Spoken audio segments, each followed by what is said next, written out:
Hello, नमस्कार, जय श्री कृष्ण, राधे राधे। कैसे सब? I am Amarnath Anand, Anna sir, B Tech from IT Delhi and co-founded director of Nucleus Kota. I hope सब लोग मस्ती से होंगे, बढ़िया तरीके से पढ़ाई कर रहे होंगे, अच्छी तरीके से अपनी मेहनत को आगे बढ़ा रहे होंगे, राइट। तो बहुत सारे बच्चे जो कि इस बार क्लास 12th में हैं और आई टी का एग्जामिनेशन देने वाले हैं या ड्रॉपर्स में हैं जो आई टी का एग्जामिनेशन देने वाले हैं, उनका कहीं ना कहीं रिवीजन चल रहा है। और रिवीजन बहुत अच्छी तरीके से करो, जो भी पढ़ाई करी गई चीज़ें हैं उनको अच्छे से रिवाइज करो। बहुत बार क्या होता है कि लास्ट टाइम में आके जो बच्चा है बहुत ज़्यादा कंफ्यूज हो जाता है। बहुत ज़्यादा कंफ्यूज कैसे हो जाता है कि वो कुछ का कुछ करने लग जाता है, बहुत नई चीज़ें किताबें खरीद लेता है, या कोई ऐसी थ्योरी जो कि मतलब बहुत टफ है और उसने आज तक नहीं पढ़ी हो, उसमें बहुत ज़्यादा समय लगाने लगता है, या मन के हिसाब से कुछ भी करने लग जाता है। जैसे कि मैथ्स अगर मज़ा आता है तो गजब का मैथ्स पढ़ते जा रहे हैं, पढ़ते जा रहे हैं, पढ़ते जा रहे हैं, नहीं। फिजिक्स में मज़ा आया तो सिर्फ फिजिक्स ही पढ़ते जा रहे हैं, दो दो दिन तक केमिस्ट्री पढ़ते जा रहे हैं, फिर कभी किसी दिन मन हुआ तो फिजिक्स मैथ्स पढ़ने लग गए। तो भाई ऐसे काम करने से मज़ा नहीं आएगा, ठीक है। तो जितने भी बच्चे काम कर रहे हैं उस चीज़ को ध्यान रखना पड़ेगा कि कंसिस्टेंटली काम करना पड़ेगा, और साथ ही साथ हमें एक रूटीन बना के काम करना पड़ेगा। जब आप ये कंसिस्टेंटली और रूटीन बना के काम करने पे जोर डालोगे और कहीं ना कहीं इसको फॉलो करोगे, तो आप देखोगे कि आपके जो कार्य का लेवल है वो बहुत अच्छा होता जा रहा है और एवरेज से ऊपर होता जा रहा है, और धीरे धीरे धीरे धीरे वो एक्सेलेंट हो जाएगा। Since we don't know what is the examination date, तो बहुत बार ऐसा भी होता है कि यार जोर आता है कि भाई साहब मज़ा नहीं आ रहा है सर पढ़ने में, डेट ही नहीं है, क्या पढ़ेंगे, ठीक है ना। तो लास्ट ईयर भी मोरलेस सिमिलर सिमिलर फेनोमिना था। बहुत सारे बच्चे क्या हो रहा था कि उनको लग रहा था कि ठीक है अब एग्ज़ाम अभी कैसे होगा, अभी तो कोरोना की स्थिति राइज पे हैं और ये और वो चल रहा है दिमाग में, और पता चला कि गवर्नमेंट ने तो भाई डिसाइड कर लिया है एग्ज़ामिनेशन होने वाला है आपका। अब क्या हुआ बच्चों के साथ, सबसे बड़ी दिक्कत है कि बीच में पढ़ाई छोड़ दी थी, फिर अचानक से पढ़ना पड़ा, बहुत सारे कैंसिलेशन वाली चीज़ें चली, बच्चों को अच्छा नहीं लगा, अगेंस्ट द सेंटिमेंट सारी चीज़ें हुई, जेनविन केसेस में भी गड़बड़ हुई बहुत सारी, ठीक है ना। तो I acknowledge everything, but still this year should be a learning lesson from the last year, कि ऐसा ना करें प्लीज़, ठीक है ना। मतलब ऐसा ना कि पढ़ाई वढ़ाई छोड़ दे। तो इसलिए उस कड़ी में बहुत सारे बच्चे जो मेरे साथ नहीं जुड़े हैं ऑनलाइन पे, उनके लिए मैं छोटे छोटे छोटे छोटे वीडियोज़ ला रहा हूँ। जैसे कल ही मैंने दिस ईयर नहीं क्वेश्चन करवाया था कॉम्प्लेक्स नंबर पे, जो जेई मेंस के जो 2 अटेम्प्ट जो आपके फरवरी और मार्च में जो कॉम्प्लेक्स नंबर के सवाल आए हैं वो करवाए हैं मैंने, ठीक है ना। आज का जो वीडियो है वो भी इन्हीं बच्चों के लिए है और इन्हीं बच्चों के रिवीजन के हिसाब से है, और मैं कोशिश करूँगा कि इसको भी ज़्यादा बड़ा नहीं रखूँ, शॉर्ट ही रखूँ, ठीक है ना। और अगर अभी तक आपने इस चैनल को सब्सक्राइब नहीं किया तो सबसे पहले कोशिश यही कीजिए कि चैनल सब्सक्राइब कर लीजिए, और अगर बेल आइकन को हिट नहीं किया है तो जल्दी से बेल आइकन को भी हिट कर दे, सो दैट कि जो भी नए वीडियोज़ उस पर आ रहे हैं वो वीडियोज़ में अपने से कोई मिस ना करे। और अगर वीडियो इन केस अच्छा लग जाए नहीं तो ज़रूर से शेयर ज़रूर करें, ठीक है जी। तो ये सारी चीज़ों का ध्यान रखें। अभी आज के लेक्चर में मैं क्या बतलाने वाला हूँ आपको, direction cosines and direction vectors. बहुत सारे बच्चों को डायरेक्शन कोसाइन और डायरेक्शन वेक्टर को हैंडल करने में बड़ा दिक्कत सा आता है। हालांकि इतना कोई टफ नहीं है, बहुत ईजी सा ही है, बट अपन को थोड़ा सा अगर करेक्ट पर्सपेक्टिव में अगर हम बेसिक्स से देखें उन सब चीज़ों को तो आपको समझ में आ जाएगा और अच्छा भी लगेगा, ठीक है ना। What is direction cosine, what is direction ratio, ठीक है ना, ऑफ ए वेक्टर, इसके बारे में हम बातचीत करने वाले हैं, राइट। तो डायरेक्शन कोसाइन डायरेक्शन वेक्टर जो भी आपका रेशियो है ये कहाँ पे काम में आता है? ऑफ कोर्स हम जब 3D पढ़ते हैं तब काम में आता है, समझ में आएगा।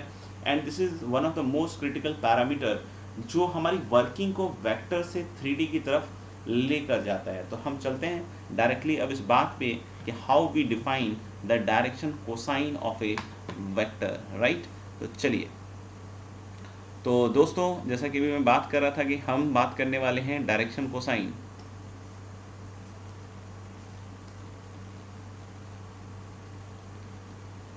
Of a vector. तो मेरे ख्याल से स्क्रीन स्क्रीन जो है बिल्कुल सही तरीके से दिख रही होगी, कोई इशू नहीं होगा। जैसे हम कोई वेक्टर ले लेते हैं दोस्त, a vector, and that vector is A1 i cap plus A2 j cap plus A3 k cap, नहीं। और हम लोग मान लेते हैं कि ये एक्स वाई और जेड एक्सेस है अपने पास, ये जेड एक्सेस जो है ये इस प्लेन से बाहर आ रहा है दोस्तों। कहाँ आ रहा है जेड एक्सेस? प्लेन से क्या आ रहा है? बाहर आ रहा है, समझ में आ गया। एक्स वाई, ये जो ब्लैक आपको स्क्रीन दिख रही है वहाँ पे है वो प्लेन और z जो है बिल्कुल बाहर आ रहा है। और हमने कोई वेक्टर क्या ले रखा है दोस्त, a वेक्टर, समझ में आएगा। तो ये जो वेक्टर a है, आई होप कि स्क्रीन दिख रही होगी सही तरीके से, ये वेक्टर स्पेस में, एक बार मैं चेक कर लेता हूँ यार, ठीक है ना, ठीक है। ये जो वेक्टर है, ये a वेक्टर किधर है, स्पेस में है, x y z, और a वेक्टर कहाँ है दोस्त, स्पेस में। और जैसा कि आपको पता होगा कि अगर कोई वेक्टर है a1 i cap plus a2 j cap plus a3 k cap, और ये पॉइंट है, नहीं, जो डिनोट कर रहा है क्या, ये वेक्टर क्या है, a वेक्टर है, तो ये पॉइंट का कोऑर्डिनेट कितना होगा दोस्तों, a1 a2 और a3। I hope this thing you must be knowing, right. तो a1 a2 और a3 ये पॉइंट हो गया, समझ में आ गया। अब बात ये आती है कि सर डायरेक्शन कोसाइन डिफाइन कैसे किया जाता है। डायरेक्शन कोसाइन बहुत सिंपल तरीके से डिफाइन किया जाता है।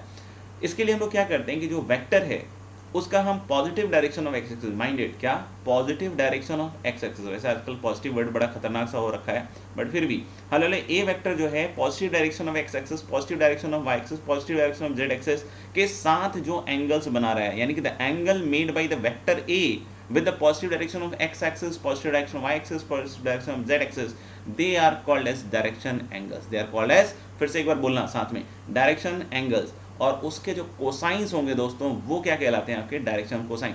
फॉर एग्जांपल मान लीजिए जो ए वेक्टर है ये positive direction of x axis के साथ कितना एंगल बना रहा है, अल्फा, वाई एक्सिस के साथ कितना एंगल बना रहा है, बीटा, और जेड एक्सिस के साथ कितना एंगल बना रहा है, गामा। समझ में आएगा। तो अगर हम लोग बोले कि अल्फा, बीटा और gamma are the angles which is made by this vector A with the positive direction of x axis, y axis and z axis, what are alpha, beta, gamma guys? Alpha, beta, gamma are direction angles. क्या होते हैं alpha, beta, gamma? They are called as direction angles. और इसके जो cosines होंगे, इनके cosines मतलब क्या, इसके कोसाइंस मतलब cos alpha, cos beta, cos gamma. Very good. तो लेकिन जो cos alpha, cos beta, cos gamma है, they are called as direction cosines. आप कोई बोले सर ये cos alpha, cos beta, cos gamma कैसे निकलेगा? अरे भाई बहुत आसानी से निकलेगा। क्योंकि अगर कोई पूछे कि कॉस अल्फा कैसे निकलेगा, लेट्स सी। कॉस अल्फा किन दो वेक्टर्स के बीच का एंगल है दोस्तों? कॉस अल्फा किन दो वेक्टर्स के बीच का एंगल है? तो मुझे लग रहा है कि जो कॉस अल्फा है that is the angle between vector A, नहीं, द कॉस अल्फा कैसे निकलेगा, ए वेक्टर, और इसके अलोंग कोई वेक्टर पता हो तो बतला दीजिए एक बार। तो हमें पता है इसके अलोंग सर एक यूनिट वेक्टर आई कैप। वेरी गुड बेटा। तो हम लोग ए वेक्टर और दूसरा वेक्टर कौन सा हो गया, आई कैप, इसी के बीच के एंगल अल्फा का कॉस निकाल रहे हैं ना दोस्त। तो कॉस अल्फा कितना हो जाएगा, ए dot I cap upon modulus of A and modulus of I cap. Modulus of I cap मेरे ख्याल से जग जाहिर है कितना, 1। So what is cos alpha guys? तो जब आप ए डॉट आई, ये बड़ा तंग कर रहा है भैया, तो ले कि ये कॉस अल्फा कैसे आएगा भाई, तो ले कॉस अल्फा आएगा ए डॉट आई।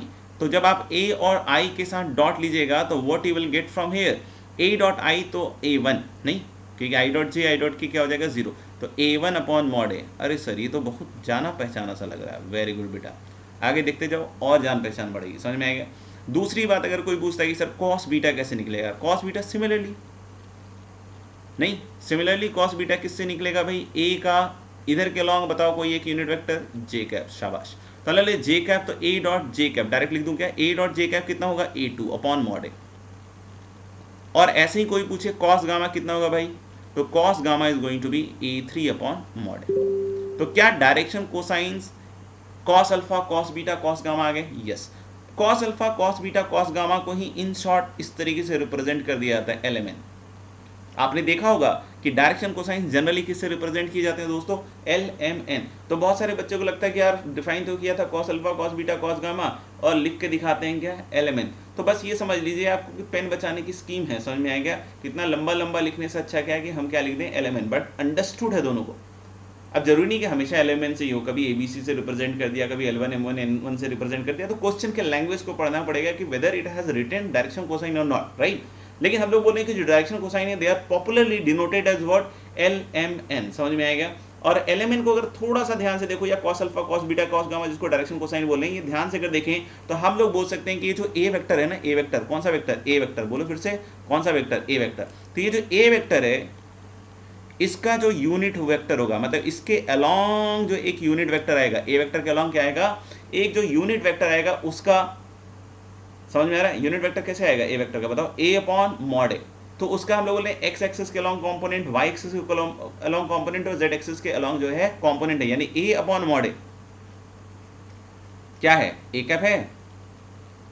तो ए कैप यहां से कितना आ जाएगा, ए कैप आपको दिख रहा है क्या, ए वन अपॉन मॉड ए, जी सर, ए टू अपॉन मॉड ए, ये मॉड ए है, ठीक है ना, पहले वाले में भी, और ए जे कैप प्लस ए थ्री अपॉन मॉड ए अप इंटू क्या आ जाएगा, के का। तो आपको दिख रहा है क्या कि जो यूनिट वेक्टर था उसी का एक्स एक्सिस के अलॉन्ग कंपोनेंट, वाई एक्सिस के अलॉन्ग कंपोनेंट और जेड एक्सिस के अलॉन्ग क्या है, कंपोनेंट, और इसी को हम लोग क्या कहते हैं दोस्तों, this is called as what, direction cosine. समझ में आ रहा है क्या, this is called as what, direction cosine. कौन, cos alpha, cos beta, cos gamma. कैसे रिप्रेजेंट करते हैं फिर से एक बार, एल एम एन। तो अगर कोई पूछे कि sir sum of the squares क्या होंगे, cos alpha, cos beta, cos gamma के, ठीक है ना, नहीं दिख रहा हो तो देख लीजिएगा। तो हमने क्या कि cos square alpha plus cos square beta plus cos square gamma. तो हम लोग बोल सकते हैं cos square alpha plus cos square beta plus cos square gamma, that is going to be A one square upon modulus of A square, सही है, A two square upon modulus of A square और A three square upon modulus of A square. What is modulus of a square? Modulus of a square is itself a1 square plus a2 square plus a3 square. So LCM लेते ही आपको दिख जाएगा कि ये दोनों cancel out होकर क्या देंगे, 1। और सिमिलरली जब इसका sign square alpha, sign square beta और साइन स्क्वायर गामा का सम लिखेगा तो कुछ नहीं, कॉस स्क्वायर अल्फा को क्या लिखेंगे, the world famous identity 1 minus sine square alpha, 1 minus sine square beta, 1 minus sine square gamma. तो this is going to be what, 2। तो ये रिजल्ट जो हैं ये सब याद रखने वाले हैं, cos square alpha plus cos square beta plus cos square gamma is 1, sign square alpha plus sign square beta plus sign square gamma is 1। तो एक बार फिर से हम लोग इसको फाइनली समराइज कर जाते हैं कि अगर किसी वेक्टर का डायरेक्शन कोसाइन लिखना है तो क्या करेंगे, उसके अलॉन्ग यूनिट वेक्टर लिख देंगे। कैसे लिखते हैं यूनिट वेक्टर, मॉडुलस से डिवाइड करके, और उसके बाद क्या करेंगे, उसका एक्स एक्सिस के अलॉन्ग कंपोनेंट, वाई एक्सिस के अलॉन्ग कंपोनेंट और जेड एक्सिस के अलॉन्ग कंपोनेंट को ही हम लोग क्या कहते हैं, डायरेक्शन कोसाइन, ठीक है। और इस तरीके से ये रिजल्ट्स हम लिख सकते हैं, राइट। अब अगर हम आगे बढ़े कि व्हाट इज डायरेक्शन रेशियो, और डायरेक्शन रेशियो की जरूरत क्यों पड़ गई सर, तो भाई ऐसी बात है कि जब तुम डायरेक्शन कोसाइन के साथ काम करोगे ना तो मजा नहीं आएगा, क्योंकि आप कोई भी यूनिट वेक्टर याद करो, समझ में आएगा। अब कोई सिंपल वाला मत लेना, जैसे 1/√3 1/√3 1/√3 ये एक यूनिट वेक्टर है, समझ में आ रहा है क्या। तो ऑफ कोर्स आप देख रहे हो ना √3 टाइप का टर्म यूज में आ रहा है। अब जो √3 टाइप का टर्म यूज में आ रहा है तो फिर दिक्कत क्या होती है कि कैलकुलेशन में प्रॉब्लम होती है। जैसे कोई भी अगर आप वेक्टर लेते हो, मान लो i cap plus 2j cap plus 3k cap, अब इसका यूनिट वेक्टर लिखोगे तो 9 4 13 14, तो √14 से डिवाइड होगा। अब ये क्या होगा, डायरेक्शन कोसाइन 1/√14 2/√14 3/√14। अब ये इतने गंदे टर्म्स हैं कि भाई जब कैलकुलेशन करोगे तो दिक्कत आएगी, ठीक है ना। तो फिर हम लोग क्या करते हैं कि एक डायरेक्शन रेशियो टाइप का टर्म डिफाइन कर देते हैं, ठीक है ना, कर देते हैं, बहुत सारे करते हैं। तो डायरेक्शन रेशियो क्या है, तो हम लोग इसमें बोलते हैं सिंपल कि if ABC are 3 numbers, if ABC are 3 numbers which are proportional to direction cosines, if ABC are 3 numbers which are proportional to direction cosine, LMN। ABC क्या है भाई, ABC है डायरेक्शन रेशियो, LMN क्या है भाई, direction cosine. तो हम लोग बोलेंगे कि अगर ये जो 3 नंबर ABC है, अगर ये LMN जो है क्या, डायरेक्शन कोसाइन, इसके साथ प्रोपोर्शनल है, समझ में आ रहा है क्या। तो हम लोग बोलते हैं क्या कि then ABC is called as direction ratio. अब दिमाग में एक बात आ रही होगी, क्या, अब दिमाग में एक बात ये आ रही होगी कि सर ऐसे तो बहुत सारे नंबर मिल जाएंगे जो प्रोपोर्शनल हो डायरेक्शन कोसाइन के साथ। तो आंसर इज यस, यानी कि डायरेक्शन रेशियो सर बहुत सारे होंगे। Very good, intelligent boy. तो हाल कि यस, हाल कि इस केस में आप देख सकते हो कि अगर हम लोग बोल रहे हैं क्या कि जैसे अगर A अपॉन या L upon A, LMN 3 numbers, direction cosine जिसको हमने बोला, और ABC 3 नंबर जो इसके साथ प्रोपोर्शनल है, राइट। तो ये रिलेशन है, समझ में आएगा। और जब भी इस तरह का होगा और एलिमेंट डायरेक्शन कोसाइन है तो ABC को अपन क्या कह सकते हैं, they can be called as direction ratio. दोस्तों समझ में आएगा।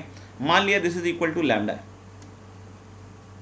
करते हैं ना, रेशियो को लैम्डा मानते हैं नहीं, तो L इक्वल टू क्या आ जाएगा, A lambda, M equal to क्या आ जाएगा, B लैम्डा, और n इक्वल टू क्या आ जाएगा, सी लैम्डा, नहीं l equal to A lambda, m equal to B lambda और n इक्वल टू क्या आ जाएगा दोस्तों, सी लैम्डा। और अगर एलिमेंट डायरेक्शन कोसाइन है दोस्तों, तो अगर एलिमेंट डायरेक्शन कोसाइन है तो what can I write about L square plus M square plus N square, सोच के बतलाना, बतला के मत सोचना। ताले L square plus M square plus N square is what, 1, और यहाँ से क्या आएगा A square lambda square plus B square lambda square और plus C square lambda square, that is equal to 1। So what is the value of lambda, करके देख लीजिएगा, plus minus 1 upon under root of A square plus B square plus, ठीक है यहाँ तक। तो L equal to क्या हो गया, ए लैम्डा, ए लैम्डा मतलब प्लस माइनस लैम्डा की वैल्यू यहाँ से हम लोग रख रहे हैं, तो plus minus A upon under root of A square plus B square plus C square. M क्या हो गया, plus minus under root of A B upon A under root of A square plus B square plus C square, B lambda है ना भाई। और n क्या हो जाएगा, n हो जाएगा भैया plus minus C upon under root of A square plus B square plus C square. अब बोलोगे सर क्या करना है, सब याद वाद रखना है, क्या करना क्या है इसका वो तो बतला दीजिए एक बार, बहुत सिंपल सा है, ठीक है ना। अगर मान लो कि आपको डायरेक्शन कोसाइन से दिया हुआ है तो डायरेक्शन रेशियो तो आप कभी भी लिख दीजिएगा, किसी भी दिन किसी भी समय किसी भी क्षण।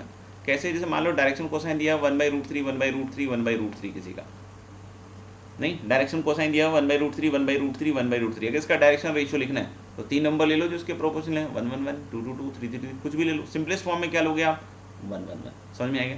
लेकिन जब उल्टा काम होगा, मान लो कि आपको डायरेक्शन रेशियो दिया हुआ है दोस्तों, मान लो 1 2 3 दिया हुआ है और अब आपको इसके अलोंग डायरेक्शन कोसाइन लिखना है, तो ध्यान रखिए कि अगर कोई भी डायरेक्शन रेशियो दिया हुआ है किसी भी के अलोंग, ठीक है ना, तो 1 2 3 जैसे कि अगर आपको मान लो डायरेक्शन रेशियो बोल रहा है और direction cosine is the original term, तो आप एक बार थोड़ा सोचिएगा, ध्यान से सोचिएगा, समझ में आएगा। जैसे मान लीजिए कि आपको एक डायरेक्शन रेशियो इस तरीके से दिया हुआ है, तो हम डायरेक्शन कोसाइन कैसे निकालेंगे, इसको यूज करके। तो एल कितना आएगा, प्लस माइनस 1/√14, वही यूनिट वेक्टर वाला। एम कितना आएगा, प्लस माइनस 2/√14 और एन क्या आएगा, प्लस माइनस 3/√14। अब बहुत सारे बच्चे क्या करते हैं इसके बाद, बहुत कंफ्यूज रहते हैं। जैसे कंफ्यूज क्या रहते हैं, उनके दिमाग में आता है कि सर मतलब इसका जो डायरेक्शन रेशियो है इसके कोरिस्पॉन्डिंग 8 डायरेक्शन कोसाइन आ जाएगा क्या सर, कि जैसे मान लीजिए 1/√14 है, 2/√14 है, 3/√14 है, या फिर सर माइनस 1/√14 है, 2/√14 है, 3/√14 है, ऐसे सर कॉम्बिनेशन बनाएंगे तो 8 आ जाएगा, क्योंकि इधर भी दूठो है, इधर भी दूठो है, इधर भी दूठो है, ना बेटा ना, 8 तो नहीं आएगा। जैसे कोई भी डायरेक्शन होगा तो इसके अलोंग अगर आप सोचोगे ना तो 2 ही यूनिट वेक्टर दिखेगा। अगर एक ऊपर की साइड का यूनिट वेक्टर अगर आप देखोगे तो दूसरा आपको नीचे की साइड का यूनिट वेक्टर दिखेगा।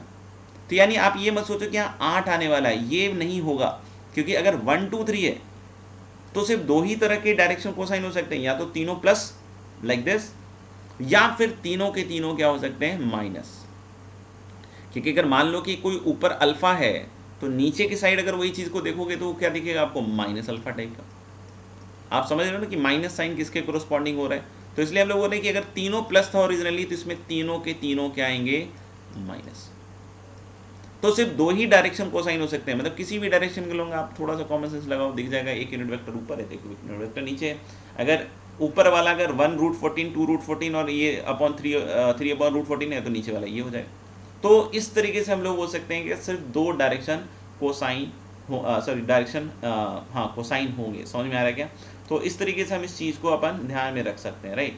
अब जैसे अगर हम बात करें कि अगर डायरेक्शन कोसाइन या डायरेक्शन रेशियो के ऊपर, तो जो भी रिजल्ट्स मैंने बताए उसको अच्छी तरीके से देख लीजिएगा। और मेरे ख्याल से ये डायरेक्शन कोसाइन या डायरेक्शन रेशियो के जो आपके फंडे हैं उसको मेरे ख्याल से क्लियर कर रहा होगा। तो मैं ऐसा सोच रहा था कि अपन एक आध जो छोटे छोटे क्या है सवाल वगैरह करके देख लें क्या इस पे। तो जैसे कि अगर हम पहला देखते हैं, ठीक है, तो लिखिए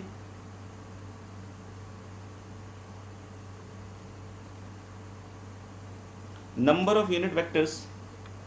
बहुत छोटे छोटे एलिमेंट्री टाइप के प्रॉब्लम्स ले रहा हूं। Number of unit vectors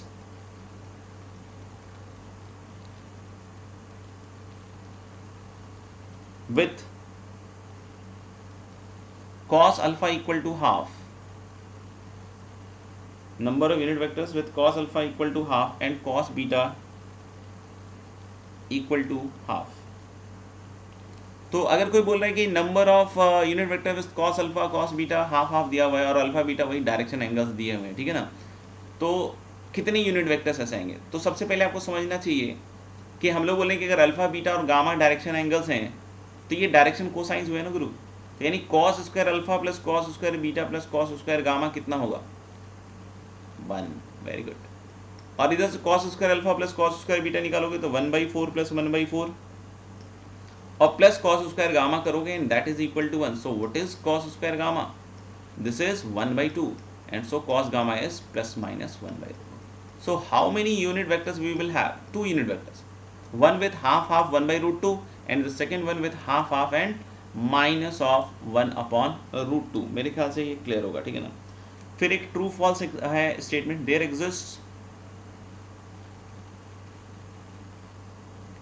exists a vector with direction angle अभी सिखाया था, with direction angle alpha equal to 30 degree and beta equal to 30 degree. True and false solve करके देखिएगा, ठीक है ना। तो अगर कोई बोलता है कि there exist a vector with direction angle alpha equal to 30 and beta equal to 30, और समझ में आएगा, तो अपन इसको देखते हैं कि क्या कर सकते हैं। तो जैसे हम लोग को पता है कि cos square alpha plus cos square beta plus cos square gamma is 1, और मान लो कि अल्फा 30 हो गया और बीटा 30 हो गया, तो क्या ऐसी पॉसिबिलिटी हो सकती है क्या? तो आप देखना कॉस स्क्वायर 30 लिखोगे यहाँ तो कितना हो जाएगा 3/4, कॉस स्क्वायर बीटा लिखोगे तो √3/2 होता है ना, स्क्वायर करो तो यहीं से दिख जाएगा कि cos square gamma is going to be negative. Is this possible? No sir. थाले लिखे दिस इज नॉट पॉसिबल, तो हम लोग बोलेंगे क्या कि this is of course a false statement. ये कैसा स्टेटमेंट हो गया? फॉल्स स्टेटमेंट, ठीक है। तो आज मैंने सिर्फ डायरेक्शन कोसाइन और डायरेक्शन रेशियो के बारे में बताया। अगर आप कहीं पढ़ रहे हैं, कोचिंग कर रहे थे, तो आपको एक सिंपल सा काम करना है कि अब उसमें जो रिलेटेड सवाल हैं या उसके आगे जो भी चीज़ पढ़ाई गई है और कहीं डायरेक्शन एंगल या डायरेक्शन कोसाइन की वजह से आपको आगे पढ़ने में दिक्कत आ रही थी, तो उस पढ़ने की दिक्कत को मैंने आज कोशिश किया है कि उसको सॉल्व कर दें। तो इस तरीके से मैं आपसे आगे भी मिलता रहूँगा, तो इसलिए मैंने बोला है कि जल्दी जल्दी इसको सब्सक्राइब कर लें चैनल को, so that you get the best, right. Bye bye, take care, see you in the next video.